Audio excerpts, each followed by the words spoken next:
So I will start off. As I said before, I'm Audrey Schulman, co-executive director of HEET, and we're going to talk about the GeoMicroDistrict today. HEET's been around for roughly 12 years.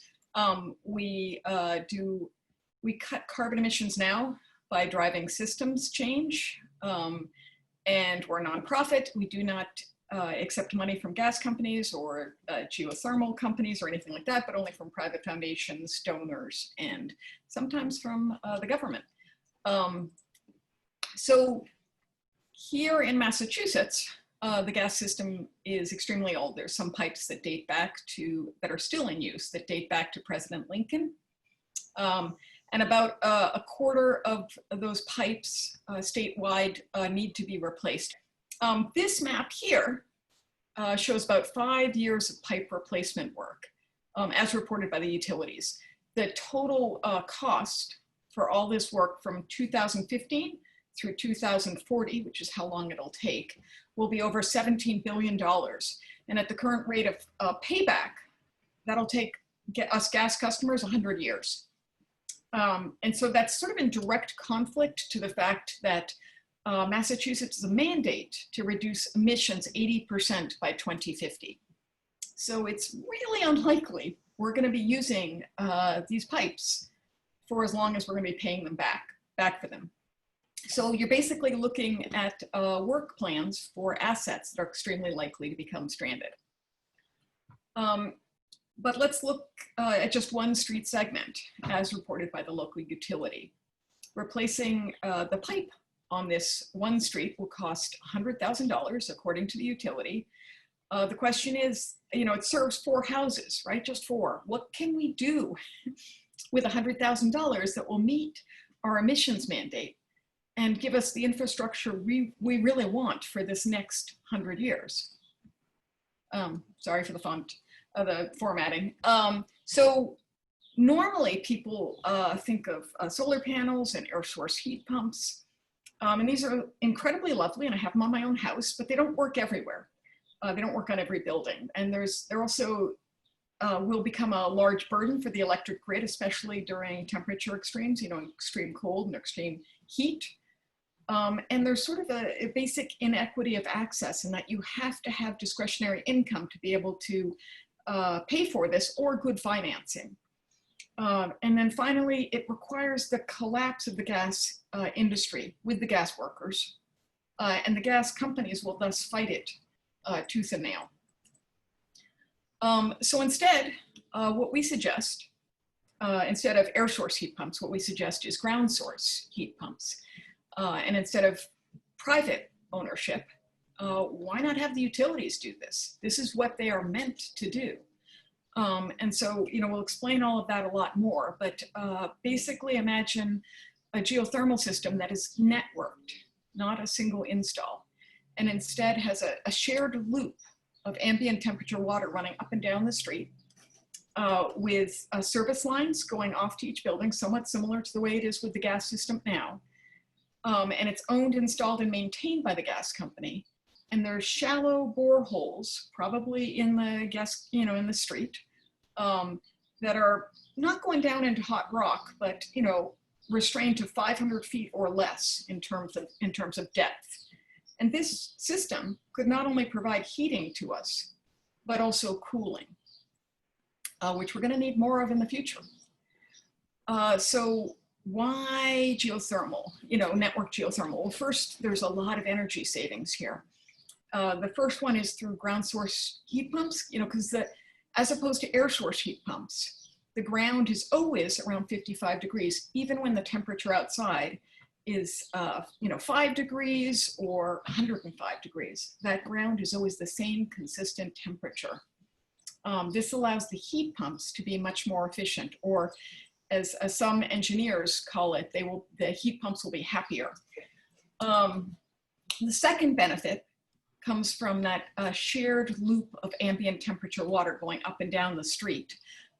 It allows wasted energy to be reused. So imagine, one of these buildings is a supermarket with its fridges humming all the way through the year, or an ice rink, or a data center. They are going to constantly be pulling cold off of that loop and rejecting heat into it. And that heat can then be reused by homes down the street during the winter. There's a, yeah, I'll skip, I want to make sure we keep somewhat on time, so I'm going to skip that information. So to that, we also add a borehole thermal energy storage. The system can be designed that the thermal energy is dumped into the borehole array for use months or years later. This combination of, the boreholes and the shared loop, etc., reduces the depth or the linear feet of boreholes needed. And that wind energy that normally is highest at night, that can be dumped into the system as heat so that it can become a thermal storage. Because, the biggest battery we have is, the biggest storage area we have is the Earth, and it's the cheapest, right? So we can pull that heat out in the winter when we need it. So in order to find out what extent this concept would work, we commissioned a Massachusetts statewide feasibility study with Burrow-Happold Engineering, who did New York City's 80 by 50 plan. For the analysis, Burrow-Happold created these prototypes representing typical Massachusetts street segments, everything from low density residential to high density mixed use.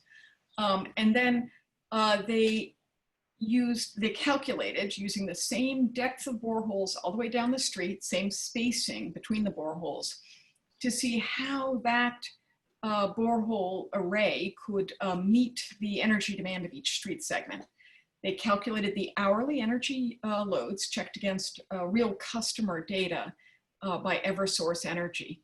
And as you can see, like the low density and medium density mixed use segments are able to meet 100% of their heating and cooling demand. And that's great, but there's one potential problem, which is that GeoMicroDistricts on both of these types of street segments will produce little excess energy cooling in the low density one and too much heating in the medium density one. So normally that overproduction would be a weakness over time because, for instance, in that low density one, it would pump that extra cold into the ground until the ground got colder and colder, making the heat pumps less efficient over time. But we've got a potential, we've got a solution for that. Let's say that first pilot is installed along the low density residential street. The overproduction of cooling doesn't end up being a problem because these street segments, these GeoMicroDistricts, are designed to interconnect like Lego blocks. So let's say the next pilot that connected to the first one was a medium density residential one. It's going to absorb some of that cooling because it can't produce all of its own energy needs. Now we can add more to that. So you're getting the idea, the bigger the system, the easier it is to balance by moving the wasted energy from one street segment or building to another. We've changed the problem of overproduction to a benefit. And over time, you can see we build a whole thermal network. And maybe in the highest density area, maybe a gas backup heater would be needed. This is the scale that biogas can meet. And if it's used on site where the biogas is produced, there'd be no transmission or distribution gas leaks. And although in this example, I've started the pilot in the low density site, you might want to reverse that because high density is where you get your greatest energy savings per linear foot of pipe. As you'll see in this slide, this is the percentage of heating and cooling each type of street segment would use. That high density mixed use street segment is the one that has the most balanced heating and cooling needs. So it could be where you want to start any sort of pilot. And now I will pass it off to, oh wait, no, I got one more. And if there's, if there's any difficulties over time with balancing that thermal energy use, and you can balance it in other ways. For instance, you could pre-cool or pre-warm irrigation water to keep the grass greener and at the temperature it wants throughout the year. or through at least through the both shoulder areas of the year. Oops. And you could also melt snow off of sidewalks. What would happen basically as we increase these pilots to scale is we would be transforming the gas companies from fossil fuel companies to thermal management companies. And now I'll pass it off to Zeynep. Awesome. And if you can keep clicking through, that'd be great. So I get to start by talking about the outcomes, both intended and unintended. And what we have here, of course, partly to get your attention, is a clear unintended yet very predictable outcome of a gas system. And what we began doing the process of evaluating this idea of a GeoMicroDistrict used to create a GeoGrid was to try to determine what the outcomes were. And partly we did this through the feasibility study and through other efforts. And we are still in the search for unintended consequences, of course. Next slide. Oops, sorry, there we go. So it is pretty clear, however, that a risk of explosion is not inherent in a GeoGrid. We are not pumping explosive gas into our homes and letting it on fire. So safety is a clear benefit of a GeoGrid. And another benefit that we were able to ascertain from the feasibility study that Bureau Happold did was that given Massachusetts Global Warming Solutions Act targets, the emissions reduction in Massachusetts would be 90% by 2050. Of course, if our electric grid went to 100%, so would the GeoMicroDistrict. There are obvious resilience and reliability benefits in designing a system that has both decentralized and centralized aspects, and of course, in a system that is underground in any kind of extreme weather events. Another obvious benefit is that this provides cooling, which is increasingly important as our climate warms. There are some predictions that Massachusetts will flip from a heating climate to a cooling climate by 2070, possibly earlier. And that's an extraordinary challenge to design any kind of energy system to be able to be resilient and able to shift over time and provide that cooling load.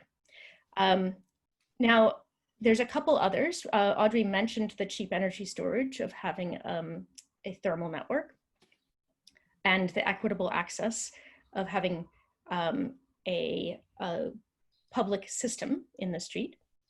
I want to, here, what's the next slide? It'll be a surprise to me. Oh yeah. So in order to talk about the flattened grid loads, I just want to share a quick case study of a system that basically built GeoMicroDistricts and interconnected them. And if you click quickly, and as it grew from 3,500 students to 11,500 students, it was able to show an almost entirely flat electric demand, which is a fairly extraordinary finding. And it does this for a number of reasons, including cutting winter and summer peaks. And next slide. And then there were some unexpected to me consequences, one of which was that by shifting the cooling from cooling towers to this geothermal cooling, there was an enormous water savings, 10 million gallons per year on this particular campus. And that's an exciting consequence that I hadn't expected. Next. But I keep wondering, and I put this out to all of you, if there is some unintended consequence or unpredicted outcome that we haven't yet figured out that is less exciting. And I've been asking that question even to the point of, well, I don't love that high density polyethylene, which is the pipe that's currently used for this, is of course produced from natural gas and fracking fields, being plastic. That's a pretty, I've set that worry aside because this same HDE pipe seems to be a very important bridge and a very important reason for existing gas utility workers to engage with the idea of a transformation to a GeoGrid, because it's the same type of pipe they put in for gas. They're certified to fuse it and cut it. Next. And so when we shift from talking about just the GeoGrid concept, which could of course be owned like that example by a campus or an individual owner or by a community, to talking about why to have a gas utility build the GeoGrid, there are a couple of reasons.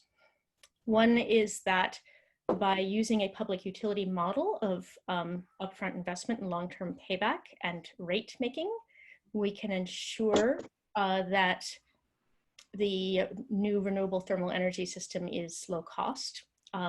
It is by nature lower cost according to the Bureau Happold outcomes, as you can see on this chart. However, a utility, well, to me, one of the core benefits of the utility concept is actually the spreading of the cost of energy across the population and making it accessible to all. Secondly, there are a lot of gas workers out there, and jobs are not, they're an even greater concern right now in the pandemic. And keeping those jobs and engaging them in the new clean energy world is a great thing to do. And that HDPE pipe is a beautiful bridge for the gas workers, and we've been engaging with them and how their jobs might look in the future, doing the same kind of work without the explosive gas. They're pretty much down with that concept. And then finally, there's the speed. And this is the part that actually is why we engage with the idea of the gas utilities building the GeoGrid. And that is because we need to get there fast. We need to get to a renewable energy system fast. And by transforming the gas utilities into renewable thermal utilities, we transform faster. They have already existing distribution networks, customers, the entire system is set up, and by transforming, they take out the gas system themselves. Next. And why would they do that? Audrey mentioned a lot of the vulnerability earlier with the potential stranded assets being dug in. This is a California study that just came out recently showing that no transition strategy could result in 5 times higher gas rates. We expect this to be higher in Massachusetts and are working on a study to assess that. Next. You know, municipalities and consumers are quickly starting to catch on and are concerned about investing in gas infrastructure in their homes and their communities. And that is changing the dynamics of the gas business. So there is a clear and present threat to their current business model. Next. And they are looking at other alternatives as well. They are proposing, as National Grid has done and several others, that renewable gas or hydrogen can be piped through these pipes and therefore justifies the $17 billion investment. However, it's also very clear and even reported by those same utilities that in Massachusetts, renewable gas could provide at max 13% of their need. It still leaks. And hydrogen, well, if produced cleanly, still costs a lot of energy to produce and is a more explosive range, a larger explosive range, smaller and more corrosive molecule, and could not possibly be put in our existing gas pipes. I think it's untenable myself. However, both of these could be used in certain situations and industries where we don't have an alternative. Next. So, given that environment and this potential, we have in Massachusetts, Eversource Gas has proposed 3 pilots of GeoMicroDistricts. And in the process of that rate case that's ongoing right now, Attorney General Healy in Massachusetts has directed the Department of Public Utility to study the phase out of natural gas and ask these questions about a transition path and what they would look like, including an evaluation of network geothermal. Next. And just last week, The purchase settlement with Columbia Gas was announced and submitted as a docket to the DPU, the Department of Public Utility. And within it, among many, many wonderful things for the community affected by that gas system collapse, is a $4 million competitive grant for a geothermal microgrid project. So it looks like we have potential projects in Eversource and Star territory in what is expected to be Eversource Columbia Gas territory. And National Grid has stated that they will be submitting for such pilots in their upcoming rate case. I've just listed, for those of you who are Public Utility Commission geeks, the dockets for these various open cases. And next slide. So what does HEET do? I know this is a super messy slide, and I actually like it messy because it really represents how messy it is to try to operate in the middle of a network of every stakeholder in this ecosystem that we can. And we keep adding them. We've recently met with large-scale investors, and we've been increasingly meeting with environmental justice community leaders. This is how we attempt to drive change forward. And given the prospect of these multiple pilots in our state, we first and foremost want to continue to convene everyone and ensure the conversation is open. I think we show a picture of one of those convenings in January. Can you click it, Audrey? Thank you. Yep. And while this isn't, the most diverse crowd, it does include gas workers and gas utilities and geo workers and academics and policymakers and agencies all together. And if you look closely, they are all smiling. Next slide. And so we're taking on this next challenge of ensuring that the pilots are carried out as well as possible and in the public good, transparently, by doing our usual combination of that convening across boundaries and also science and technology and data-based, as well as policy. And this is the team we've assembled for a pending Department of Energy grant. And we're really excited about the caliber of the research that we've proposed. It's a whole new level. And the effort would gather the data from the first pilot going in the ground and create an evaluation protocol for all of the following pilots to use so that they can be compared, and it would ensure transparency and sharing of all of the data. Next slide. Of course, we're continuing with advising the policy efforts. The Future Act has gotten some traction at the state level, and there is an increasing effort to develop a more far-reaching and thorough gas plan proposal in the coming session. Next slide. Yep, we didn't refresh. And there is, of course, the all-important community outreach. We've been working on Taste the Future, but even more recently, and I can share that with you in a link, we have actually posted the next 5 years of gas utility pipe replacement plans on our website.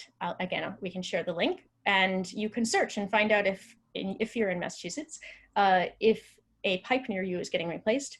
And that is a great target for a GeoMicroDistrict potentially. So we're attempting to launch a larger, more widespread effort to collect potential sites because we have a lot of pilots coming, we hope. Next. Yep. This is a grayed out image of Boston's gas leak infrastructure. And as many of you know, some of those pipes were put in Lincoln's presidency, along with other challenges we face today. And I think, however, if you step back and imagine what those first people putting those gas pipes in might have thought about it, what it would become and how long it would last, I think it's our moment today to attempt to vision what our future energy grid looks like and to set the design parameters of what we expect. And I think it's kind of a once in a many lifetimes opportunity to reimagine how we keep our homes warm. Next slide. And that's hard work, but for me and for Audrey, we don't see a choice but to try. And this is my youngest daughter. Her sign reads, "When I grow up, I'm going to save the world for everyone." And we don't want to leave it all up to her. So we're going to keep going. Next. That's it. I've got some references and resources, and we'll put those links in